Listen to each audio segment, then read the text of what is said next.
Hi fam, welcome back to our YouTube channel. ನಾನು ನಿಮ್ಮ ಐಶ್ವರ್ಯ ಮಹೇಶ್. ನನಗೆ ಹುಷಾರಿಲ್ದೋಗಿರೋ ಕಾರಣದಿಂದ ನಾನು ಸ್ವಲ್ಪ ದಿನ ವಿಡಿಯೋ ಅಪ್ಲೋಡ್ ಮಾಡೋದಕ್ಕಾಗಿರಲಿಲ್ಲ. ಸೊ ಈ ವಿಡಿಯೋ ನಿಮ್ಗೆ ಇಷ್ಟ ಆಗಿದ್ರೆ ಪ್ಲೀಸ್ ಲೈಕ್ ಮಾಡಿ. ಓಕೆ,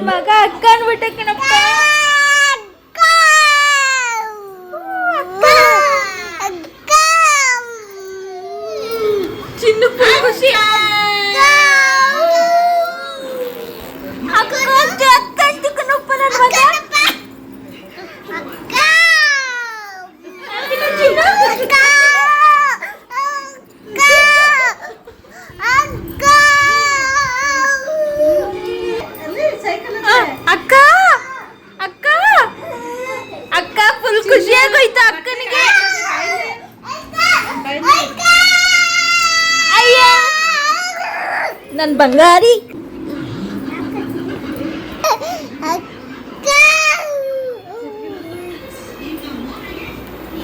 ಖುಷಿ ಆಯ್ತಾ ಚಿನ್ನು ನಿಂಗೆ ಅಕ್ಕ ಅಂದ? ಅಯ್ಯಪ್ಪ, ನನ್ ಮಗ ಅಕ್ಕ ಅಂದ್ಬಿಟ್ಟು ಕಣಪ್ಪ.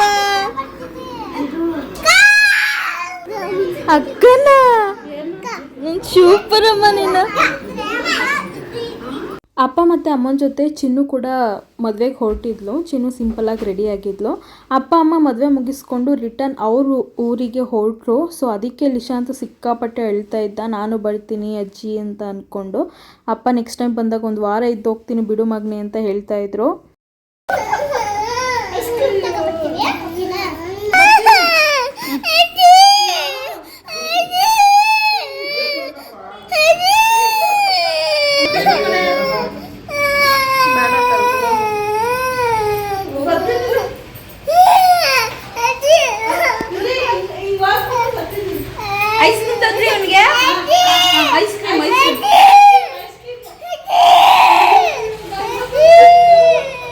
ಅಪ್ಪ ಅಮ್ಮ ಎಲ್ಲ ಹೊರಟ ಮೇಲೆ ನಾನು ಸ್ವಲ್ಪ ಸೊಪ್ಪು ತಂದಿದ್ದೆ ಮನೆಗೆ ತರಕಾರಿಗಳ ಜೊತೆ. ಸೊ ಅದಕ್ಕೆ ಎಲ್ಲ ಥರ ಸೊಪ್ಪನ್ನು ತಂದುಬಿಟ್ಟಿದ್ದೆ. ಒಂದೇ ಸಲ ಸೋಸ್ಬಿಟ್ಟು ಎಲ್ಲ ಎತ್ತಿಟ್ಕೊಬಿಡೋಣ ಫ್ರಿಜ್ಜಲ್ಲಿ, ಬೇಕಾದಾಗ ಯೂಸ್ ಮಾಡ್ಕೊಳ್ಳೋಣ ಅಂತ ಹೇಳಿ ಎಲ್ಲ ಥರ ಸೊಪ್ಪನ್ನು ತರಿಸ್ಕೊಂಡು ಇಟ್ಕೊಂಡಿದ್ದೆ.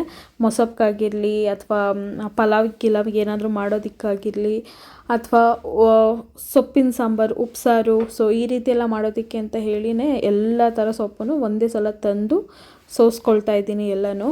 ಸೊ ನನಗಿದು ಸೊಪ್ಪು ಸೋಸೋದು ಅಂದರೆ ಸಿಕ್ಕಾಪಟ್ಟೆ ತಲೆನೋವು ವಿಷಯ. ನನಗಿದು ಆಗೋದೇ ಇಲ್ಲ. ನಂಗೆ ಸಿಕ್ಕಾಪಟ್ಟೆ ಇರಿಟೇಟ್ ಆಗ್ತಾ ಇರುತ್ತೆ, ತುಂಬ ಟೈಮ್ ತೊಗೊಳುತ್ತಲ್ಲ ಅಂತ ಹೇಳಿ. ಆ್ಯಂಡ್ ಲಿಶಾಂತ್ ಕೂಡ ಆಟ ಆಡ್ತಾ ಇದ್ದ. ನಾನೇನು ಸೊಪ್ಪು ಸೋಸ್ತಾ ಇದ್ದೆ, ಅದ್ರದ್ದು ಎಕ್ಸ್ಟ್ರಾ ಏನಿರುತ್ತೆ ಆ ಕಡ್ಡೀಲಿ ಆಟ ಆಡಿಕೊಂಡು ಮನೆಯೆಲ್ಲ ಗಲೀಜು ಮಾಡ್ತಾ ಇದ್ದ. ಸೊ ಅವನ ಆಟನೂ ನೋಡಿಕೊಂಡು ಸ್ವಲ್ಪ ಟಿ ವಿ ನೋಡಿಕೊಂಡು ಸೊಪ್ಪು ಸೋಸ್ಕೊಂಡು ಕೂತಿದ್ದೆ. ಬೆನ್ನೆಲ್ಲ ಸಿಕ್ಕಾಪಟ್ಟೆ ಪೇಯ್ನ್ ಬರ್ತಾಯಿತ್ತು. ಬಟ್ ಆದರೂ ಇವತ್ತಿನ ಕೆಲಸ ಮುಗಿಸ್ಬಿಡೋಣ ಅಂತೇಳಿ ಎಲ್ಲ ಸೊಪ್ಪನ್ನು ಸೋಸ್ಕೊಳ್ತಾ ಇದ್ದೆ. ಈ ರೀತಿ ಸ್ಟೋರೇಜ್ ಬಾಕ್ಸು ಆನ್ಲೈನಲ್ಲಿ ಸಿಗುತ್ತೆ. ನಿಮ್ಗೇನಾದರೂ ಬೇಕು ಅಂತ ಹೇಳಿದ್ರೆ ನಾನು ಲಿಂಕ್ನ ಟ್ಯಾಗ್ ಮಾಡಿರ್ತೀನಿ. ಸೊ ನೀವು ಆರಾಮ್ಸೆ ಬೈ ಮಾಡ್ಬೋದು. ತುಂಬ ಫ್ರೆಶ್ ಆಗಿರುತ್ತೆ ಇದು. ಸೊ ಬೈ ಮಾಡಿ, ಯೂಸ್ಫುಲ್ ಅಂತಲೇ ಹೇಳ್ಬೋದು. ನನಗೆ ಬಾಡಿ ಎಲ್ಲ ಸಿಕ್ಕಾಪಟ್ಟೆ ಹೀಟ್ ಆಗ್ತಾಯಿತ್ತು ಒಂಥರ. ಇವಾಗ ಸಮ್ಮರ್ ಅಲ್ವಾ, ಸೊ ಅದಕ್ಕೆ ಏನು ತಿಂದರೂ ಒಂಥರ ಸುಸ್ತು, ಒಂಥರ ಸಿಕ್ಕಾಪಟ್ಟೆ ಸ್ವೆಟ್ ಆಗ್ತಾಯಿದ್ದೆ. ಅದಕ್ಕೆ ರಾಗಿ ಅಂಬಲಿ ಮಾಡಿಕೊಂಡು ಸ್ವಲ್ಪ ಕುಡಿಯೋಣ ಅಂತ ಹೇಳಿ ರಾಗಿ ಅಂಬಲಿ ಮಾಡಿಕೊಂಡು ಅದಕ್ಕೆ ಮೊಸರು ಹಾಕ್ಕೊಂಡು ಮತ್ತು ಅದ್ರ ಜೊತೆಗೆ ಈರುಳ್ಳಿನೂ ಕೂಡ ಸಣ್ಣ ಸಣ್ಣದಾಗಿ ಕಟ್ ಮಾಡಿಕೊಂಡು ಮಿಕ್ಸ್ ಮಾಡ್ಕೊಳ್ತಾ ಇದ್ದೀನಿ. ಇದಂತೂ ಏನು ಸಖತ್ತಾಗಿರುತ್ತೆ ಅಂತ ಹೇಳಿದ್ರೆ ನೀವು ಡೈಲಿ ಕೊಟ್ಟು ತಿನ್ಬೋದು ಅಂತ ಅನಿಸುತ್ತೆ, ಅಷ್ಟು ಸಖತ್ತಾಗಿತ್ತು. ಅದಾದಮೇಲೆ ಸಂಜೆ ಈವ್ನಿಂಗ್ ಟೈಮ್ ಟೀ ಕುಡಿತಾ ಹೊರಗಡೆ ಕೂತಿದ್ವಿ. ಹಾಯ್ ಮಾಡೋ ಚಿನ್ನಗೆ ಇವಾಗ ತಲೆ ಬಚ್ಚಬೇಕು ನಾನು. ಯಾವ ಹೇರ್ ಸ್ಟೈಲ್ ಮಾಡಲಿ ಚಿನ್ನು? ಎಣ್ಕೊಡ್ಲಾ? ಲಿಶಾಂತ್ ಬಾಯ್ಲಿ. ನಾನು ಟೀ ಮಾಡ್ಕೊಂಡು ಕುಡಿದೆ. ಅವನಿಗೆ ಹಾಲು ಕಾಯಿಸಿದ್ದೆ. ಅರ್ಧ ಕುಡಿದು ಇನ್ನು ಅರ್ಧ ಹಂಗೆ ಬಿಟ್ಟಿದ್ದಾನೆ. ನಮ್ಮದು ಟೀ ಖಾಲಿ.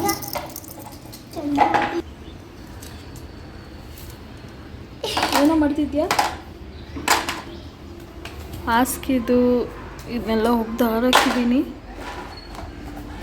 ಬಾಯ್ಲಿ ಲಿಶೋ, ಆ ಕಡೆ ಹೋಗ್ಬೇಡ, ಇಷ್ಟೆಲ್ಲ ಹೇಳೋದು. ಬಾಯಿ ಕಡೆ ಅಂದೆ, ಅಲ್ಲಿ ಹೋಗ್ಬಾರ್ದು ಲಿಶಾಂತ್.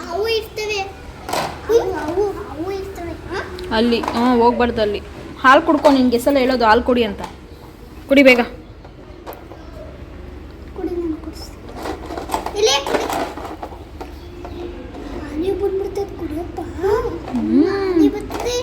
ಮುಂದೆ ಆನೆ ಬಿಟ್ಟಿರ್ತಾನೆ ಕುಡಿಲಿಲ್ಲ ಅಂದ್ರೆ ಇವನು.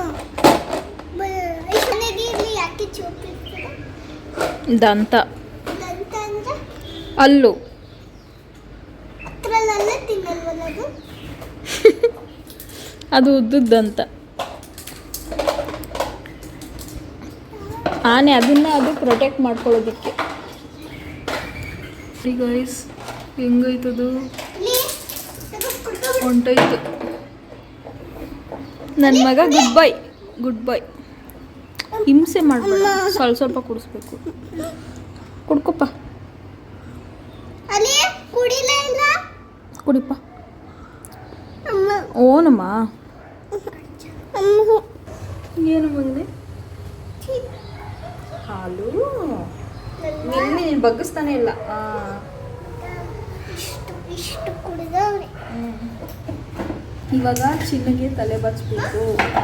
ಯಾವ ಹೇರ್ ಸ್ಟೈಲ್ ಮಾಡ್ಕೊಂಡು ಎಣ್ಕೊಡ್ಲ ಇಲ್ಲಿಂದ ಎಣಿತಾರಲ್ಲ ಸಾಗರ್ ಜಡೆ ಹಾಕೊಡ್ಲ. ನಾನು ತಲೆ ಬಚ್ಬೇಕು, ಸ್ನಾನ ಮಾಡಿದ್ದೀವಲ್ಲ, ಸೊ ಅದಕ್ಕೆ ಹಂಗೆ ಬಿಟ್ಟಿದ್ದೆ. ಪೂಜೆ ಎಲ್ಲ ಆಯಿತು ಸಂಜೆ. ನಾನು ಟೀ ಮಾಡಿದ್ದೆ. ಚಿಕ್ಕ ಪಾಪು ಅಲ್ವಾ ಅವನು, ಸ್ವಲ್ಪನೇ ಕುಡಿಯೋದು.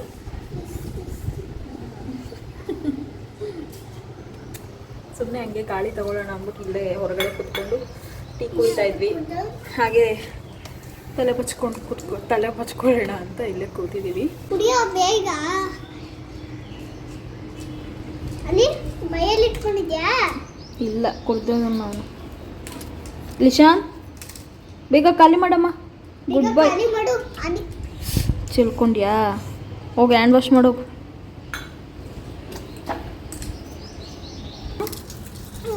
ತಾಳಮ್ಮ ಕೂಕ್ಕೊಬಿಡಪ್ಪ.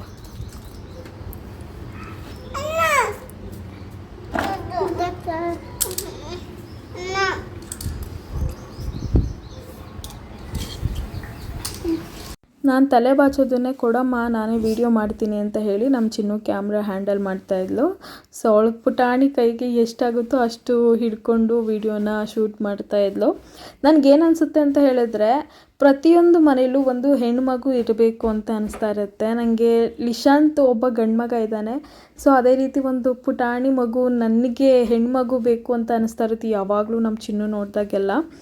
ಸೊ ಆಮೇಲೆ ಇನ್ನೊಂದು ಏನು ಭಯ ಅಂತ ಹೇಳಿದ್ರೆ ಹೆಣ್ಮಕ್ಳು ಅಂತ ಬಂದಾಗ, ಈ ಸೊಸೈಟಿ ನೀವು ನೋಡ್ತಾ ಇರ್ತೀರಾ, ನ್ಯೂಸ್ ಆಗಿರ್ಬೋದು, ಇನ್ಸ್ಟಾಗ್ರಾಮ್, ಫೇಸ್ಬುಕ್ಕಲ್ಲಿ ಅದರಲ್ಲೆಲ್ಲ ಎಷ್ಟೊಂದು ಬ್ಯಾಡ್ ನ್ಯೂಸ್ ಎಲ್ಲ ಬರ್ತಾ ಇರುತ್ತೆ. ಇಂಥ ವರ್ಸ್ಟ್ ಸೊಸೈಟಿಲಿ ನಮ್ಮ ಹೆಣ್ಮಕ್ಳನ್ನ ಹೆಂಗಪ್ಪ ಬೆಳೆದು ದೊಡ್ಡವ್ರನ್ನ ಮಾಡೋದು ಅಂತ ಸಿಕ್ಕಾಪಟ್ಟೆ ಭಯ ಆಗುತ್ತೆ ಈ ವಿಷಯದಲ್ಲಿ.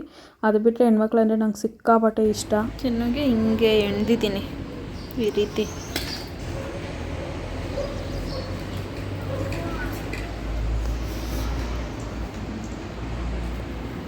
ಇಲ್ಲ ಚೆನ್ನ ಎಷ್ಟು ಚೆನ್ನಾಗೈತೆ ಅಲ್ಲ? ಚೆನ್ನಾಯ್ತಾ?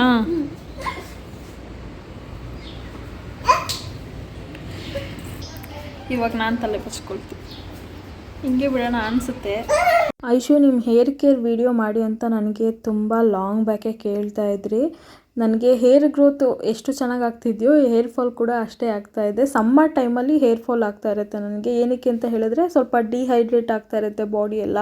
ಆ್ಯಂಡ್ ನನ್ನ ಬಾಡಿ ಮೊದಲಿಗೆ ಸಿಕ್ಕಾಪಟ್ಟೆ ಹೀಟ್ ನನ್ನ ಬಾಡಿ. ಸೊ ನಾನು ಎಷ್ಟೇ ಹೇರ್ ಕೇರ್ ಮಾಡಿದ್ರೂ ನನಗೆ ಸ್ವಲ್ಪ ಕೂದಲು ಉದುರೋದು ಅದೆಲ್ಲ ಆಗ್ತಾ ಇರುತ್ತೆ. ಹೇರ್ ಗ್ರೋತು ಕೂಡ ಹಾಗೆ ಆಗ್ತಾ ಇರುತ್ತೆ, ಹಾಗೆ ಉದುರುತ್ತಾ ಇರುತ್ತೆ.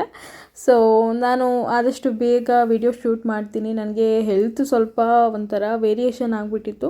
ಸೊ ಅದಕ್ಕೆ ನಾನು ಸ್ವಲ್ಪ ಟೈಮ್ ತೊಗೊಂಡಿದ್ದೀನಿ ನನಗೆ ಅಂತ. ನಾನು ಸ್ವಲ್ಪ ರೆಸ್ಟ್ ಮಾಡಬೇಕು, ಅದಾದಮೇಲೆ ವೀಡಿಯೋ ಎಲ್ಲ ಇದ್ದಿದ್ದೆ ಅಲ್ವಾ ಅಂತ ಹೇಳಿ. ಸೊ ನಾನು ಇನ್ನೊಂದು ಹೇಳೋದಕ್ಕೆ ಇಷ್ಟಪಡ್ತೀನಿ ಅಂತ ಹೇಳಿದ್ರೆ, ಮದುವೆಗಿಂತ ಮುಂಚೆ ನಾವು ಬ್ಯೂಟಿ ಬಗ್ಗೆ ಆಗಿರಲಿ, ಪ್ರತಿಯೊಂದು ಏನೋ ಒಂದು ಎಷ್ಟೆಲ್ಲ ಕಾನ್ಸಂಟ್ರೇಷನ್ ಇಟ್ಕೊಂಡಿರ್ತೀವಿ. ಬಟ್ ಮದುವೆ ಆಗಿ ಮಗು ಆದಮೇಲಂತೂ ಅಯ್ಯೋ ಏನು ಹೇರ್ ಸ್ಟೈಲ್ ಮಾಡೋದಪ್ಪ, ಏನು ರೆಡಿ ಆಗೋದು, ಬಿಟ್ಟಾಕು. ಮಗುನ ಫಸ್ಟು ಚೆನ್ನಾಗಿ ದಪ್ಪ ಮಾಡಬೇಕು, ಮಗು ಬೆಳವಣಿಗೆನ ನೋಡ್ಕೋಬೇಕು, ಇದರಲ್ಲೇ ಮುಳುಗೋಗ್ಬಿಟ್ಟಿರ್ತೀವಿ ನಾವು. ಸೊ ಆದಷ್ಟು ನಮಗೆ ನಾವು ಟೈಮ್ ಕೊಡೋದು ತುಂಬ ಇಂಪಾರ್ಟೆಂಟ್ ಅಂತ ಕೆಲವೊಂದು ಸಲ ಅನಿಸ್ತಾ ಇರುತ್ತೆ. ಬಟ್ ಮನೇಲಿ ನಾನು ಒಬ್ಬಳೇ ಲಿಶಾನ್ನ ಮೇಂಟೈನ್ ಮಾಡೋದ್ರಿಂದ ನನ್ನ ಬಿಟ್ಟರೆ ಅವನ್ನ ನೋಡ್ಕೊಳ್ಳೋರು ಇನ್ಯಾರೂ ಇಲ್ಲ. ಸೊ ಹಾಗಾಗಿ ನಾನು ನನ್ನ ಬಗ್ಗೆ ಅಷ್ಟೆಲ್ಲ ಕಾನ್ಸಂಟ್ರೇಷನ್ ಇಟ್ಕೊಳ್ಳೋದಿಲ್ಲ. ಆಲ್ಮೋಸ್ಟ್ ಎಲ್ಲ ಅವನ ಬಗ್ಗೆನೇ ಯೋಚನೆ ಮಾಡ್ತಾ ಇರ್ತೀನಿ. ಅವ್ನಿಗೇನು ತಿನ್ನಿಸೋದು, ಏನು ಮಾಡೋದು, ಪ್ರತಿಯೊಂದು ಬರೀ ಅವನ ಬಗ್ಗೆನೇ ಯೋಚನೆ ಇರುತ್ತೆ ನನಗೆ. ಮುಂಚೆ ಎಲ್ಲ ನಾನು ಸಣ್ಣ ಇದ್ದೆ, ಈಗ ಮದುವೆ ಆಗಿ ಮಗು ಆದಮೇಲಂತೂ ಸ್ವಲ್ಪ ದಪ್ಪ ಆಗಿಬಿಟ್ಟಿದ್ದೀನಿ. ಯಾರಾದರೂ ಐಶು ನೀನು ಯಾಕೆ ಮೊದಲಿನ ಥರ ಇಲ್ಲ, ತುಂಬ ದಪ್ಪ ಆಗಿಬಿಟ್ಟಿದ್ಯಾ ಅಂದರೆ ಏನು ಮಾಡೋಕ್ಕಾಗುತ್ತೆ, ನಂದು ಸೆಕ್ಷನ್ನು ಆ್ಯಂಡ್ ಬಾಣ್ತನ ಸರಿ ಇರಲಿಲ್ಲ. ಅದು ಅಲ್ಲದೆ ಮಗುನ ನಾನು ಒಬ್ಬಳೇ ನೋಡ್ಕೊಳ್ಬೇಕು. ನಿಮಗಾದರೆ ಮನೇಲಿ ತುಂಬ ಜನ ಇರ್ತಾರೆ ಮಗುನ ಹ್ಯಾಂಡಲ್ ಮಾಡೋದಕ್ಕೆ. ಸೊ ನೀವು ಜಿಮ್ಗೆ ಹೋಗಿ ಅದು ಇದು ಡಯಟ್ ಮಾಡಿಕೊಂಡು ಸಣ್ಣ ಆಗ್ಬೋದು. ಬಟ್ ನನಗೆ ಆ ಫೆಸಿಲಿಟಿ ಇಲ್ಲ, ಹಾಗಾಗಿ ನಾನು ಹೀಗಿದ್ದೀನಿ ಅಷ್ಟೇ. ಝೊಮ್ಯಾಟೋಯಿಂದ ಸ್ಯಾಂಡ್ವಿಚ್ ಮತ್ತು ಪಾವ್ ಬಜ್ಜಿ ಆರ್ಡರ್ ಮಾಡಿದ್ದೆ, ತಿನ್ನೋಣ ಅಂತ. ತೆಗೀರಿ. ಲಾಸ್ಟ್ ಟೈಮ್ಗಿಂತ ಈ ಸಲ ಪ್ಯಾಕಿಂಗ್ ತುಂಬ ಚೆನ್ನಾಗಿ ಮಾಡಿಕೊಟ್ಟಿದ್ದಾರೆ ನಮ್ಮೂರ ಆಹಾರ ವೈಭವದಲ್ಲಿ, ಪರವಾಗಿಲ್ಲ. ಇದು ಸ್ಯಾಂಡ್ವಿಚ್ ಆ್ಯಂಡ್ ಇದು ಪಾವ್ ಬಜ್ಜಿ, ತಿನ್ನೋಣ.